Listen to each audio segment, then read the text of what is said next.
मंगल मूर्ति सतगुरु मिलवै सर्वाधार। मंगलमय मंगल करन बिनवो बारंबार। ज्ञान उदधि अरु ज्ञान घन सतगुरु शंकर रूप। नमो नमो बहुवार हैं सकल सुपूजन भूप। बंदो गुरुपद कंज कृपा सिंधु नर रूप हरि।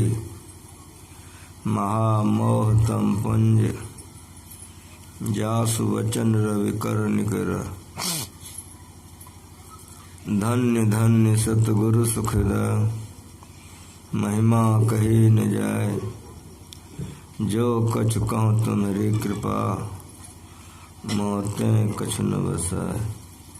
बोलिए प्रेम से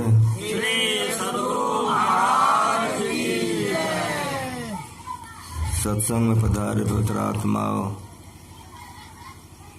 इस धरती पर जितने गुरु लोग आए सभी संतों ने सभी गुरुओं ने ज्ञान का प्रचार किया है। यह ज्ञान ऐसा है जो इस ज्ञान को अपना लेते हैं करते करते वे सदा के मोक्ष को प्राप्त कर लेते हैं। हम लोगों का शरीर को स्थूल शरीर कहते हैं। देवी देवता का जो शरीर है सूक्ष्म शरीर है। सूक्ष्म शरीर में मोक्ष में जाने का रास्ता नहीं है। लोगों के मन में हो गया कि देवी देवता से विशेष कैसे है। खुलासा सुनिए कि जितने देवियां देव हैं उनका शरीर सूक्ष्म है। सूक्ष्म शरीर में मोक्ष में जाने का दरवाजा नहीं है, लेकिन आपके शरीर में मोक्ष में जाने का दरवाजा है। इसलिए देवता से इस श्रेष्ठ शरीर है। साफ साफ क्लियर सुनिए। वो देवी देवता को अगर मोक्ष में जाना पड़ेगा तो फिर अवतार लेना पड़ेगा, इस शरीर में आना पड़ेगा। इस शरीर में आकर के तब वो ध्यान कर सकता है, तब उसको मोक्ष का दरवाजा मिलेगा। तो देवता शरीर से वो परमात्मा के पास नहीं जा सकता, लेकिन वो मनुष्य शरीर में आके जा सकता है। जैसे विष्णु भगवान थे, राम बन गए, तो वशिष्ठ जी से भजन भेद लेके ध्यान किए तो ध्यान करके आगे बढ़ गए। खुलासा थोड़े बातों में लोग समझ लेना चाहिए, लंबा चौड़ा कुछ नहीं। विष्णु भगवान थे, कृष्ण भगवान बन गए, जन्म लिए, इस शरीर में आए, उन्होंने गुरु किया, गुरु की सेवा की, ध्यान किया, तो वे मोक्ष के मार्ग में आगे बढ़ सके। इसलिए देवता मोक्ष में नहीं जा सकता है। गुरु के लिए तो नर रूप में हरि है। साफ साफ रोजे सुनते हैं, गुरु महाराज जी यही वंदना करते थे। बंदो गुरुपद गण कृपा सिंधु नर।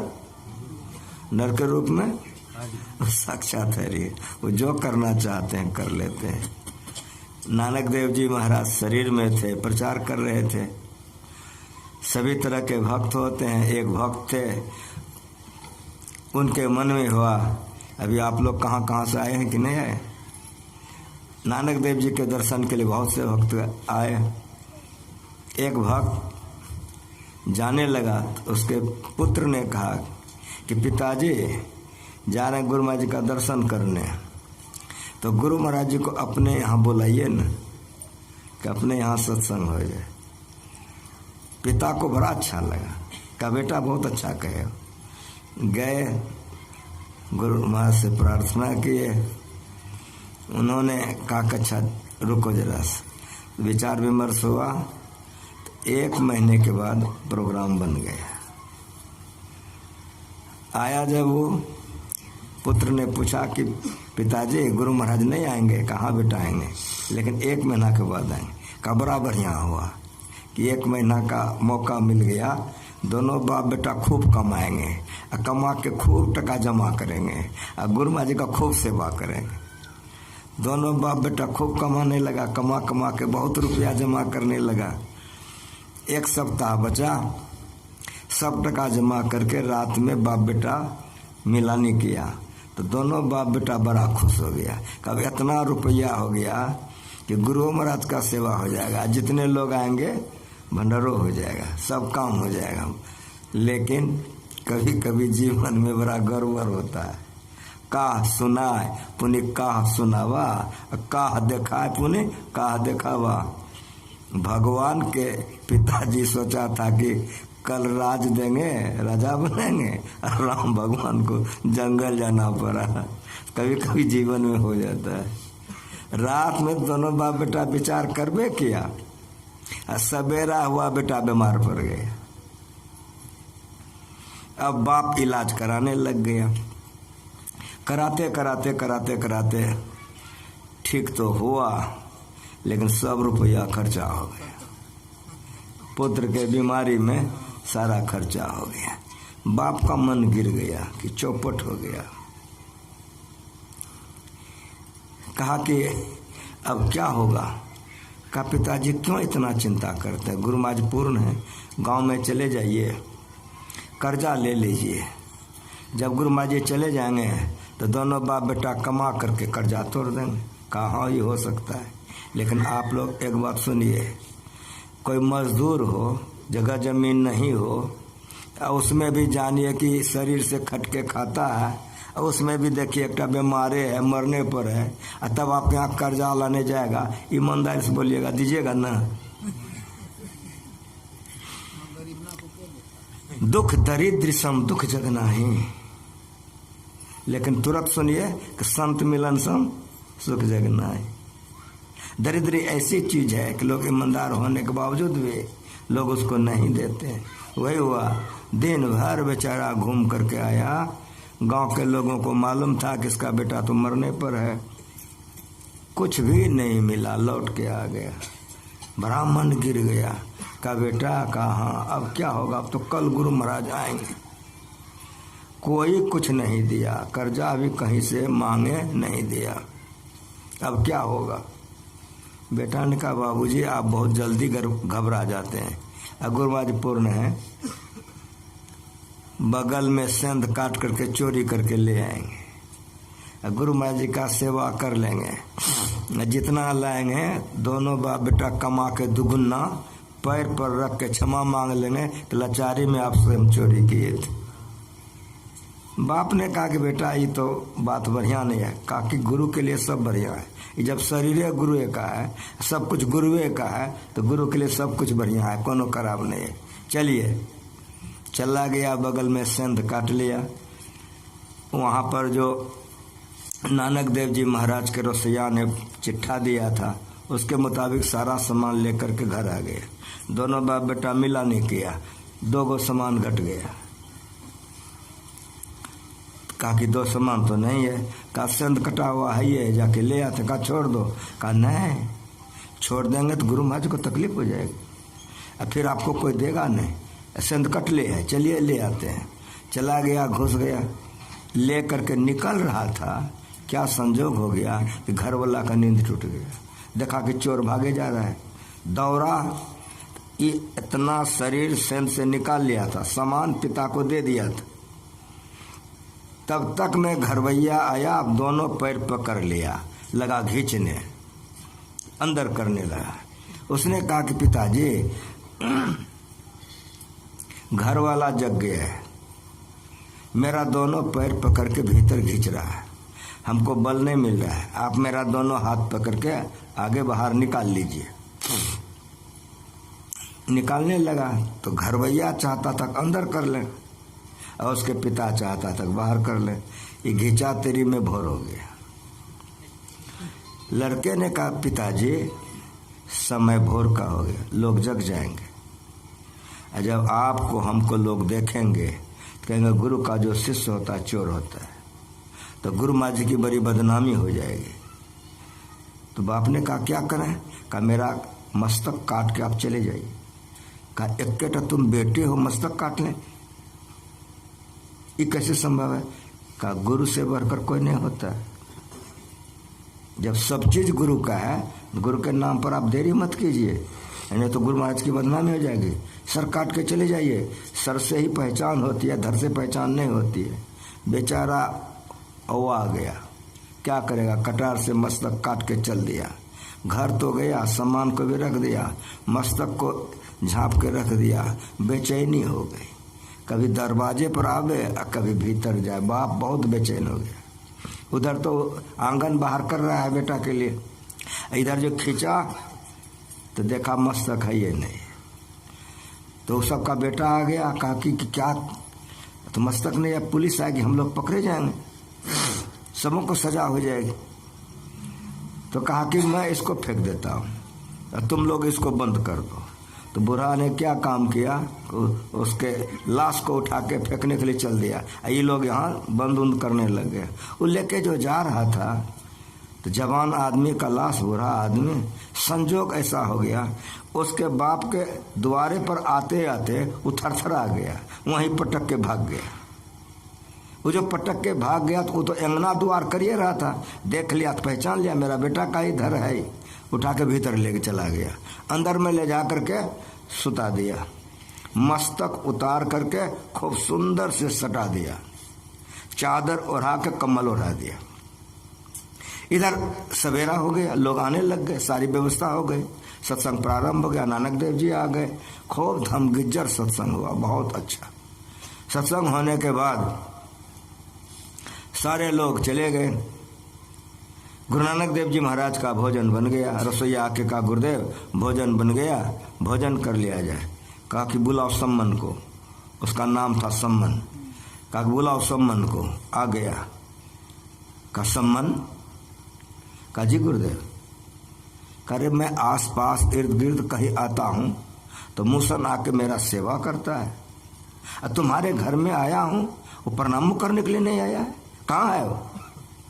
कहा गुरुदेव वो तो बीमार पड़ गया है। कहा बीमार पड़ गया है? कहा हाँ। कहा बीमार पड़ गया तो क्या हो गया, बुला उसको, वो आ जाएगा, प्रणाम करेगा।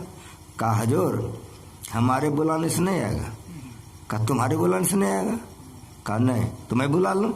कहा हजूर को बुलाने से ब्रह्मा दौड़ ले आएगा, हजूर तो बुला ही सकते हैं, आप बुला सकते हैं, बुला लीजिए। जैसे कहा आप बुला सकते हैं, बुला लीजिए। तैसे गुरु नानक देव जी ने पुकारा कि मूसन तुम कहाँ है, अभी तक प्रणाम नहीं किया है। दौड़ ले आकर के नानक देव जी को प्रणाम कर लिया। इतिहास है मेरा भारत का, भारत का इतिहास है। गुरुओं के पास में शक्तियाँ होती है, नर के रूप में होते हैं, साक्षात वे ईश्वर होते हैं। गुरु महाराज जी हम लोगों को सिखा के गए हैं कि जीवन बिताओ स्वावलंबी, भरम भारे फौरी कर, संतों की आज्ञा है ये मैं ही, माथ धर चल छोरी कर। स्वावलंबी जीवन बिताना चाहिए, अपनी कमाई से खाना चाहिए। पवित्र भोजन करिएगा तो खून पवित्र होगा, जब खून पवित्र होगा तो मन पवित्र होगा, जब मन पवित्र होगा तो भजन बनेगा, और नहीं तो भजन नहीं बनेगा। गुरु महाराज जी का सोनामुखी में 20 बीघा जमीन था, बभन गामा में 11 बीघा जमीन था, उसी तरह से सैदाबाद में 11 बीघा जमीन। गुरु महाराज जी समय समय पर जाते थे, खेत लगवा देते थे, लगवाने के समय गुरु महाराज जी जाते थे, और कटाने के समय में कटा के आ जाते थे। सैदाबाद में लच्छन बाबा थे, चावल तैयार करके कुपा घाट पहुंचा देते थे, गुरु महाराज जी खाते थे, ज्ञान का प्रचार करते थे। एक बार गुरु महाराज जी गए सैदाबाद, धान का पूरा रोपनी करवा दिए। जब पूरी रोपनी हो गई तब वहाँ एक सत्संगी थे, उसका नाम था रेशम लाल। का रेशम? का जी गुरुदेव। का सब खेत हो गया रोपनी, अब तुम देख रेख करते रहना, मैं जाता हूँ। का जी गुरुदेव। गुरु महाराज प्रचार में चले गए, उस देख रेख करने लग गए। धान बढ़ते बढ़ते बड़ा हो गया, फूटने पर हो गया, बहुत अच्छा धान था। रेशमलाल बीमार पड़ गए, उसकी पत्नी उसके बच्चे इलाज करने लग गए।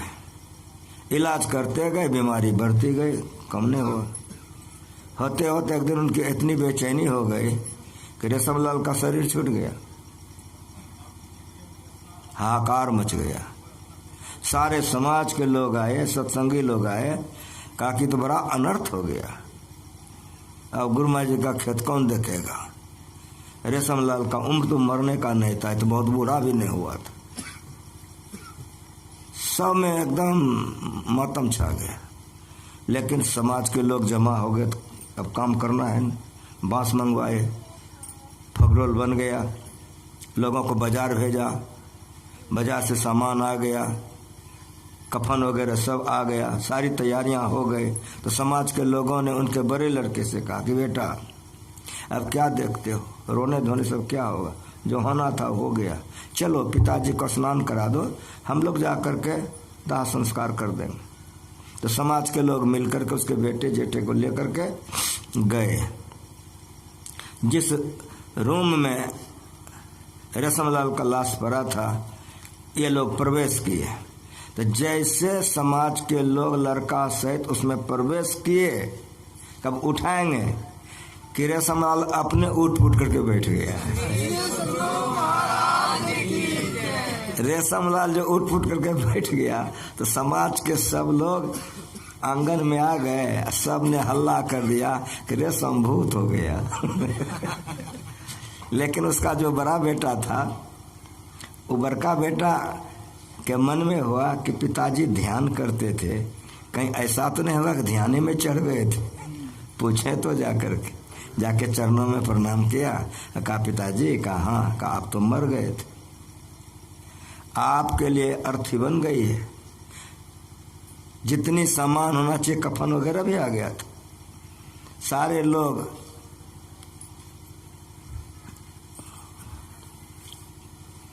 आपको उठा करके स्नान करा करके दफन करने के लिए जाने वाले थे। हम लोग घुसवे किए थे, आप उठ के कैसे बैठ गए। तो क्या कहा रेशम ने, सुनिए। कहा बेटा ठीक कहे हो, जब हमको बड़ी बेचैनी होने लग गई तो मैं देखा सामने में दो काले काले बड़े विकराल रूप वाले, लेकिन मैं डरा नहीं। कहा तुम कौन है। कहा हम जम है। कहा जम है तो यहाँ का आया है। कहा तुम्ही को लेने के लिए। जैसे वो कहा तुम्ही को लेने के लिए, मैंने कहा तुम मुझको कैसे ले जाओगे, मैं सत्संगी हूँ, ध्यान भजन करता हूँ, गुरु महाराज जी का सेवा करता हूँ, तुम हमको कैसे ले जाओगे। बेटा गुरु महाराज का नाम लिया ना, गुरु महाराज पर बैठोगे। बांध करके तो ले गया, लेकिन गुरु महाराज साथे गए। जहाँ वो खोला वहाँ गुरु महाराज जी मौजूद थे, जहाँ खोला जो बैठा था वो सिंहासन खाली कर दिया। गुरु महाराज ने पूछा हमसे कि रेशम क्या चाहते हो। तो हम कहे कि हजूर अभी हमारी भक्ति पूरी हुई है, अभी भजन ध्यान करेंगे। तो जैसे हम गुरु महाराज जी को कहे कि भक्ति पूरी नहीं हुई, भजन ध्यान करेंगे। जो बैठा था उसको कहा देखो जी ये भजन ध्यान करेगा, इसको भेज दो। जो बांध के ले गया था वही विमान पर चढ़ा के पहुंचा के गया है। उसी दिन से रेशमलाल घर में रहना छोड़ दिया। अपनी पत्नी से, बेटे से, सबसे कह दिया कि बेटा गुरु महाराज हमको भजन ध्यान के लिए जिंदा किए हैं, अब हम घर में नहीं रहेंगे, हम गुरु महाराज का सेवा करेंगे, ध्यान करेंगे। सत्संग मंदिर बना करके उसी में रहने लग गए। गुरु कहते किसको है, खूब बढ़िया से सुनिए। गुरु किसको कहते हैं, तो गुरु कहते हैं ज्ञान देने वाले को। धरती पर कोई मत, मजहब, संप्रदाय या कोई लोग है जो खंडन कर देगा कि बात गलत है। गुरु कहते हैं ज्ञान देने वाले को। अब ये विचारिए कि ज्ञान देने वाले में सबसे पहले से पहले का ज्ञानदाता कौन हो सकता है, जिसके पहले नहीं हो। यदि आप सत्संग करेंगे, धर्मशास्त्र का अध्ययन मनन करेंगे, तो आपको कहना होगा कि परमात्मा। यदि कोई कहते परमात्मा से पहले, तो परमात्मा शब्द का अर्थ नहीं जानता है। यदि परमात्मा से पहले होगा तो वही परमात्मा हो जाएगा, परमात्मा से पहले कहीं नहीं होगा। तो मेरी बात सुनिए, गुरु महाराज जी ने क्या सिखाया कि अगर कोई प्रश्न तुम्हारे मन में आ जाए तो संतों के वाणी में खोजो, मिल जाएगा। हमारे सत्संगी लोग गाते हैं परमात्म गुरु, देखते हो सबको याद है कि नहीं। सब गुरुओं का गुरु परमात्मा है, वो आदि गुरु है। जिसको परमात्मा ज्ञान नहीं देगा उसको धरती पर ज्ञान कौन देने वाला है? परमात्मा आदि गुरु है।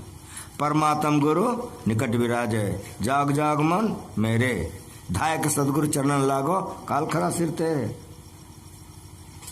परमात्म गुरु निकट विराजे, कितना निकट? जितना निकट आपकी माँ नहीं है, पिता नहीं है, पति नहीं है, पत्नी नहीं है, मित्र नहीं है, उतना निकट परमात्मा है। अगर पदावली पढ़िए तो अंग संग हर वक्त रहता, ये परमात्मा है। इतने सूक्ष्म है, इतने सूक्ष्म है परमात्मा कि अंग संग हर वक्त रहता है। पत्नी रहेगी हरदम, पति पुत्र रहेगा। खूब बढ़िया सुनिए, यहाँ कहते अंग संग हर वक्त रहता पदावली में, और वहाँ कहते निकट विराजे। बात एक के है, भाषा अलग है। जितना निकट परमात्मा है उतना निकट कोई नहीं है। आपकी माँ, पिता, पति, पत्नी, मित्र कोई नहीं है। कैसे आपके कलेजे में ये बात जग जाए कितना निकट है, हम कैसे मानेंगे? सुनिए मेरी बात, कोई पाप कर्म करने के लिए निषिद्ध, जो आप जानते हैं बहुत गलत है, कोई बुरा कर्म करने के लिए आप देह हिलाइए, अंदर से आवाज आएगा ऐसा नहीं करो। आपकी माँ नहीं जानती है, आपके पिता नहीं जानते हैं, आपके पति नहीं जानते हैं, आपकी पत्नी नहीं जानती है, आपका बेटा नहीं जानता, आपका मित्र नहीं जानता, वो जानता है। किसी के कलेजे में पानी नहीं होगा, खंडन कर देंगे। जैसे कुकर्मों को करने के लिए देह हिलाओगे, एक बार आवाज आएगा ऐसा मत करो। आप लोग सदगृहस्थ हैं, बाल बच्चे वाले हैं, माँ जन्म देती है, पिता पाल पोस के जवान कर देता है, बच्चा जवान हो गया है, काम वासना में फंस गया है, क्रोध में फंस गया है, माँ बाप समझाता है, बात नहीं मानता है, पकड़ा जाता है, लाजूता खाता है कि नहीं खाता है। जिस तरह से आप अपने बच्चों को समझाते हैं, अगर मान ले तो बच जाता है, अगर नहीं माने गड़बड़ हो जाएगा। उसी तरह परमात्मा हमको बचाता है, कहता ऐसा नहीं करो, लेकिन हम तो काम वासना में क्रोध में फंस गए, मन में आता है उसको छोड़ देते हैं, कर्म करते हैं, वो कर्म का परिणाम मरते और जन्मते हैं। ये बंधन हो जाता है, कर्म ही बंधन है मरने और जन्मने का। अशुभ कर्म करोगे नरक जाओगे, शुभ कर्म करोगे स्वर्ग जाओगे। यदि गुरु से दीक्षा लेके ध्यान करोगे, नरक स्वर्ग से अपवर्ग की ओर जाओगे। ये ज्ञान संतों का है। परमात्मा आदि ज्ञान दाता है, सब गुरुओं का गुरु परमात्मा है। सृष्टि हुई, मौज हुआ, कंप हुआ, सृष्टि में सगुण रूप धारण करके राम आए, तो राम ने ज्ञान दिया कि नहीं? शिव जी ने ज्ञान दिया कि नहीं? ब्रह्मा ने ज्ञान दिया कि नहीं? काली माँ ने ज्ञान दी कि नहीं? सरस्वती माँ ने ज्ञान दी कि नहीं? एक के बार पूछता हूँ कि 33 करोड़ देवी देवता या ज्ञान दिया कि नहीं दिया? तो ज्ञान देने वाले को क्या कहोगे? ठीक ठीक बोलो। को खाली ऊपरे कहते हो, नीचे का सुनो। माँ ज्ञान दी कि नहीं? पिता ने ज्ञान दिया कि नहीं? दादा दादी ने ज्ञान दिया कि नहीं? नाना नानी ने ज्ञान दिया कि नहीं? मास्टर ने ज्ञान दिया कि नहीं? प्रोफेसर ने ज्ञान दिया कि नहीं? कहो। सबके सब गुरु में आ जाते हैं। प्रथम गुरु है माता पिता, रज भी रज के सोई दाता। इस तरह से पढ़ो, सातम गुरु सतलोक पठाया, जहाँ का माल तहाँ पहुँचाया। ये गुरु का स्थान सबसे श्रेष्ठ। गुरु शब्द ऐसा शब्द है इससे बढ़ करके कोई शब्द नहीं है। देवी देव समस्त पूर्ण ब्रह्म परम प्रभु गुरु में करें। गुरु शब्द ऐसा है, देवी देव समस्त, समस्त शब्द है। कितना? तो लोग कहता 33 करोड़। मैं आपको कहता हूँ कि इधर 200-400 करोड़ बढ़ाने होगा है नपकासन। यदि 2-4 करोड़ बढ़ गया हो तो समस्त से बाहर जाएगा। समझ में आ रहा है? देवी देव समस्त, अगर 33 करोड़ से 66 करोड़ हो गया तो समस्त से बाहर नहीं जाएगा। संतवानी है। देवी देव समस्त पूर्ण ब्रह्म परम प्रभु गुरु में करे निवास। कहते हैं संत सब, गुरु कहने से सब आ जाता है। सब देवी देवता माता पिता सब आ जाता है। कैसे आपको समझ में आएगा? गुरु महाराज जी इसको समझाने के लिए तुलसी सतसई का प्रयोग करते थे। पात पात के सींच वो, बरी बरी के लोन, तुलसी ऐसे चतुरपन कलेडिया का कोना।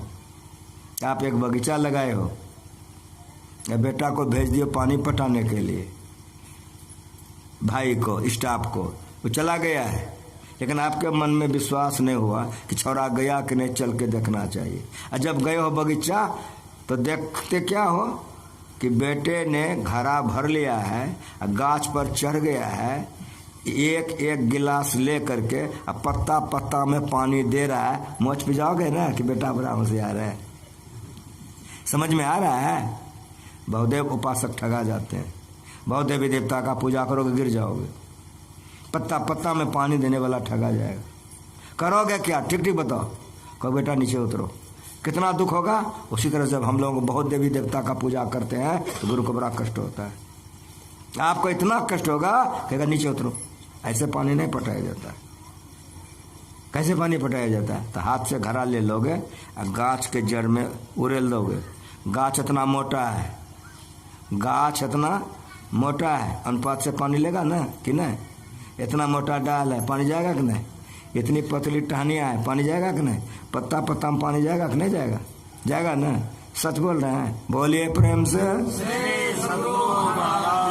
ये मेरा 2 मिनट का प्रवचन में बताओ कि मेरा प्रणाम कहाँ कहाँ गया। सोच के बताओ कि मेरा प्रणाम कहाँ कहाँ गया। पहली बात तो ये बताइए कि मेरा प्रणाम कहाँ कहाँ गया। फिर दोबारा पूछता हूँ, ये गो खोज के निकाल दीजिए जो छूट गया है। खोज के निकालिए एक ठो कि छूट गया है। ये ज्ञान संत मत का है। गुरु शब्द को नहीं जानते हैं। कंटा गुरु महाराज, कंटा कालियो में, कंटा चरचंडो बाप, कंटा चटो में। दिव्य विचारनी भक्ति से मोक्ष नहीं होगा। जो लड़की बहुत लड़का से प्रेम करे, जो लड़का बहुत लड़की से प्रेम करे, वो लड़का को क्या कहोगे? ठीक ठीक बोलो। कहोगे बेविचारे। लड़की को क्या कहोगे? बेविचारनी। सदगति होगी? नहीं होगी। उसी तरह से बहुदेव उपासक को किसी जन्म में मोक्ष नहीं मिलेगा। जब तक एक ईश्वर पर अचल विश्वास पूर्ण भरोसा नहीं होगा, मोक्ष नहीं होगा।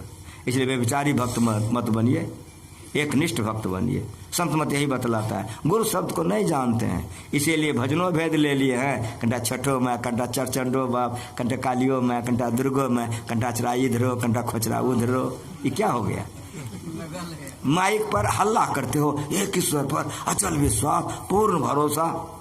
हल्ला करते हो कि नहीं करते हो? चिल्लाते हो कि नहीं? एक ईश्वर पर अचल विश्वास। यहाँ हल्ला करते हो एक ईश्वर पर अचल विश्वास, और जब फूल लेते हो तो 4टा पर विश्वास। यहाँ फूल वहाँ फूल।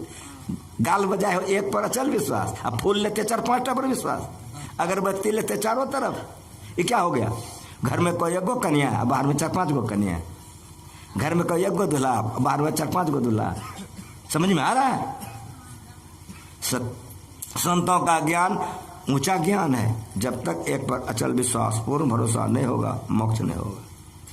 इसीलिए गुरु शब्द को जानो। गुरु कहने से परमात्मा, 33 करोड़ देवी देवता, माता पिता, जितने गुरुजन हैं सबके सब आ जाते हैं। सब आ जाते हैं। पात पात के सींचबो, बरी बरी के लोन, तुलसी ऐसे चतुर्पन कलिडह के कहो कौन है। माँ बहन बरी पारती हैं कि नहीं पारती? पहले तो खटिया मचिया पर पारती थी, अब तो प्लास्टिक हो गया ना। अंगना से द्वार तक बरी पार दी। जब बरी पारा हुआ हो गया तब नमक का डलिया उठाई है, एक बरी में नमक मिला रही है। आई सहेली पूछ रहे बहन जी क्या करती हो? तो बरी पार चुकी हूँ, अब नमक मिलाती हूँ। लेकिन बड़ी होशियार है। हाँ बोलो ना, कितना दुख होगा उसको। और सुनिए, किसी में नमक बेसी होगा, किसी में कमी हो जाएगा। धोखा धोखी कोई छुट्टी हो जाएगा कि नहीं छूट जाएगा।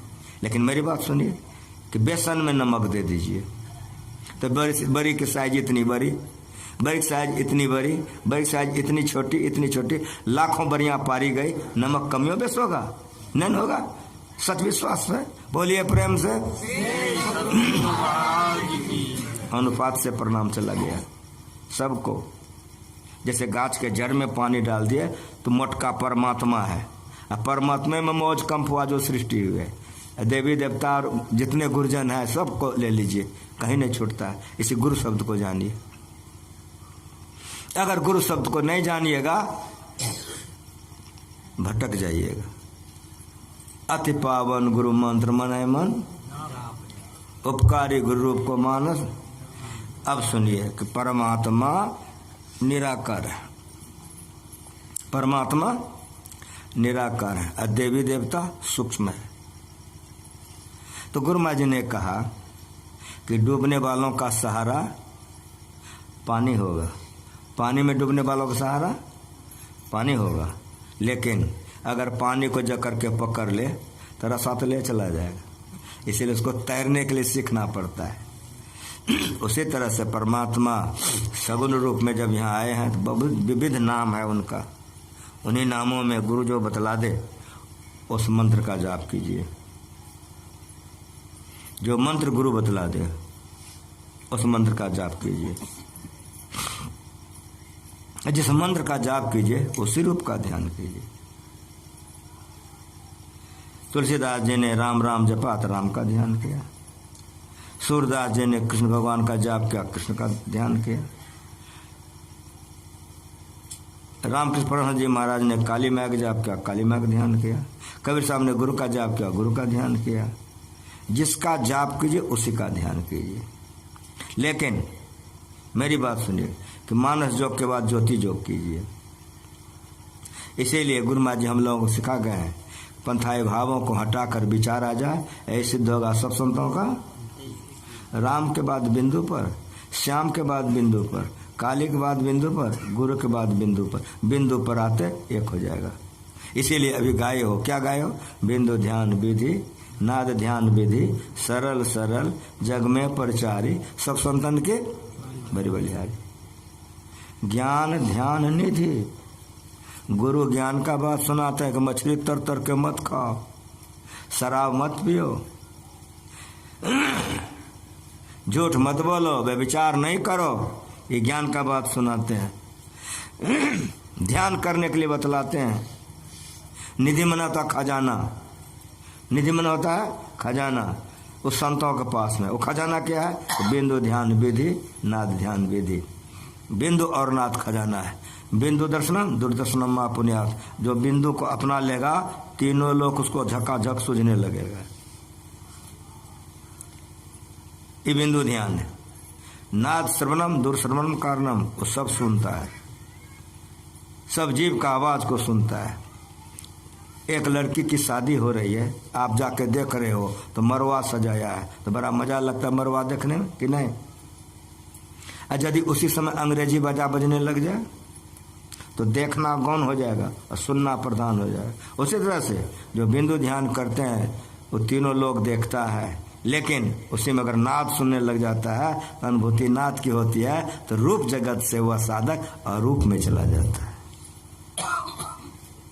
पंचकेंद्रन पय पांचों बजती, समझ रहे हैं? पांचों केंद्र से आवाज हो रही, प्रति एक पय चढ़ी जाय के निज नाह खोजना, पंचम बजे दुर्धर से जहां आप विराजें, गुरु की कृपा से मैं तहां पहुंची खोजना।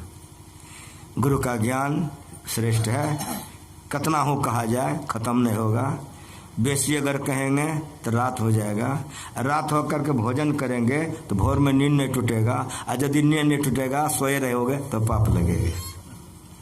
सृष्टि जहाँ कहीं भी हो मेरी आवाज़ सुन के माइक पर आ जाओ, बेटी सृष्टि, एक भजन हो जाएगा, आरती हो जाएगी। गुरु महाराज जी सिखा गए हैं, दिन को हरि सुमिरन करो, रह जाए कर ध्यान, भूख राख भोजन करो, तजसवन को बान, बान मनादत।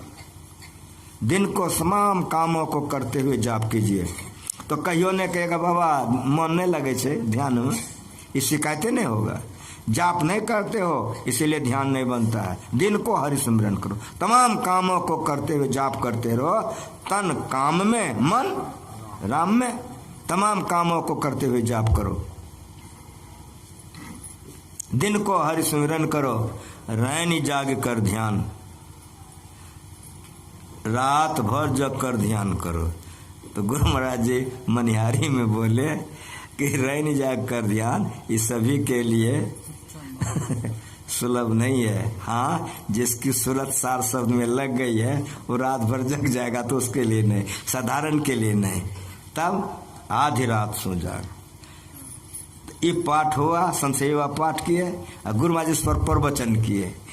हमारे 14 साधक 12 बजे रात से ध्यान में बैठना शुरू कर दिए। ध्यानाभ्यास का शिविर था, 14 साधक 12 बजे रात से बैठना शुरू कर दिए।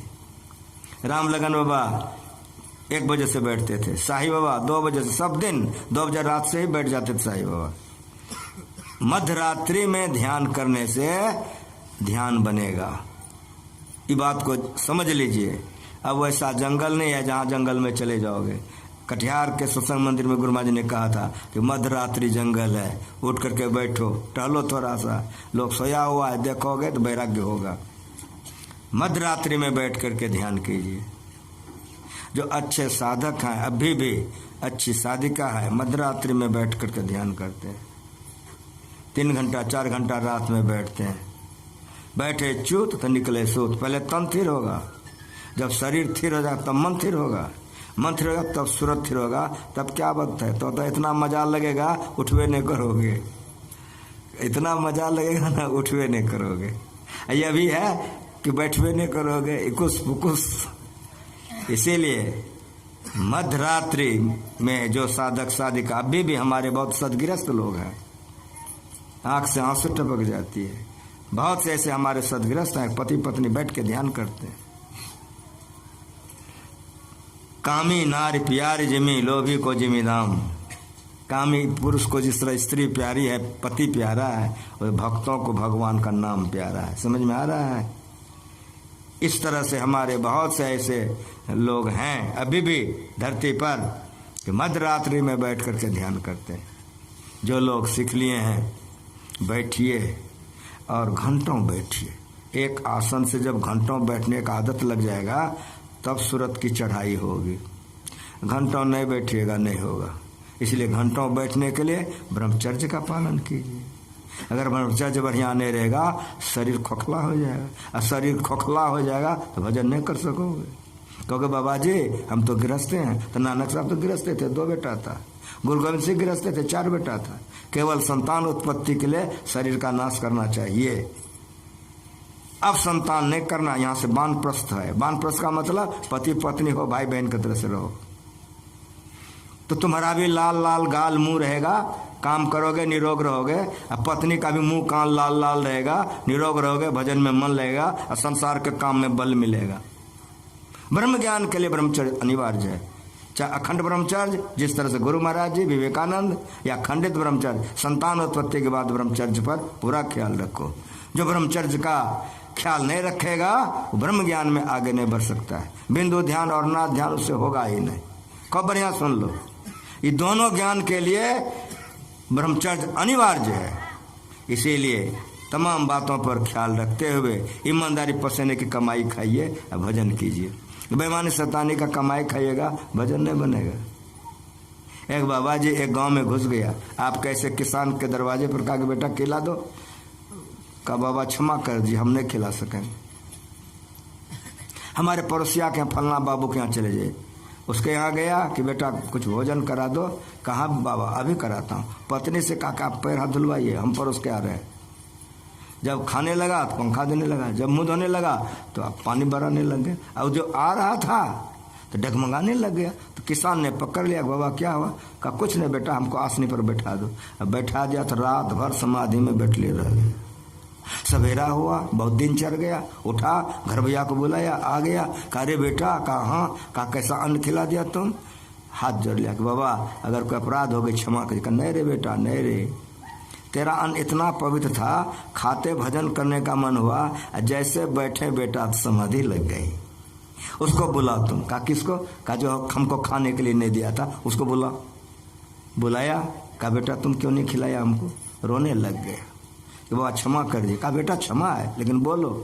कहा बाबा हम धान लगाए थे और धान फूट गया था, जब हम खेत में गए तो देखे खेत सूख गया है। कहा जा खखरी मार देगा, सब बाल बच्चा हमारा भूखले मर जाएगा। तो बाबा अरिया खेत में पानी था, 12 बजे रात में हम बाबा गए, आर काट दिए, पानी चोरी कर लिया, उसको भी धान हो गया, हमको भी। चोरी का धान था बाबा, इसलिए आपको नहीं खिलाई, क्षमा कर दीजिए।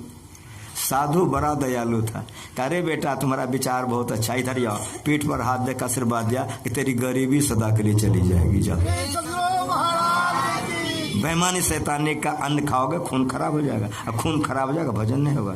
इसलिए तमाम बातों पर संत मत बतलाता है, गुरु महाराज जी बता दिए हैं। सत्संग रोज कीजिए, ध्यान रोज कीजिए, 5 पापों से बच कर रहिए, सदाचार शिष्टाचार का पालन कीजिए, ब्रह्म बेले में उठ करके ध्यान कीजिए, स्नान के बाद ध्यान कीजिए, शाम में ध्यान कीजिए, दोनों बेला सत्संग कीजिए, लोक बनेगा परलोक बनेगा। इन्हीं शब्दों के साथ मैं गृहपति को बार बार धन्यवाद ज्ञापन करता हूँ जिन्होंने इस धरती पर मुझे बुलाया और आप सारे लोगों का दर्शन हो गया। आप तमाम लोगों को भी मैं धन्यवाद ज्ञापन करता हूँ। अगर आप लोग नहीं आते तो आपका चेहरा हम देखते कैसे।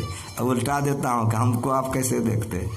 यदि आप हमको पहचान रहे हैं या मैं पहचान रहा हूँ, इसका मात्र कारण गुरु महाराज है। अगर गुरु महाराज जी ज्ञान का प्रचार नहीं करते तो न मैं आपको पहचानता न आप हमको पहचानते। अगर पहचान रहे तो एकमात्र गुरु महाराज जी की दया है। इसलिए गुरु महाराज पर खूब मन से, तन से, धन से सेवा कीजिए। धन लगाइएगा 10 गुना बढ़ेगा। तन लगाइएगा इसीलिए शरीर मिला है। मन लगेगा मन पवित्र होगा। इसे मन लगा करके, धन लगा करके, तन लगा करके संतों का, साधु का, गुरु का सेवा कीजिए। लोक परलोक बनेगा, सुखी रहेगा। इन्हीं शब्दों के साथ एक बार प्रेम से बोलिए, मैक दीजिए, सृष्टि को ले जाइए।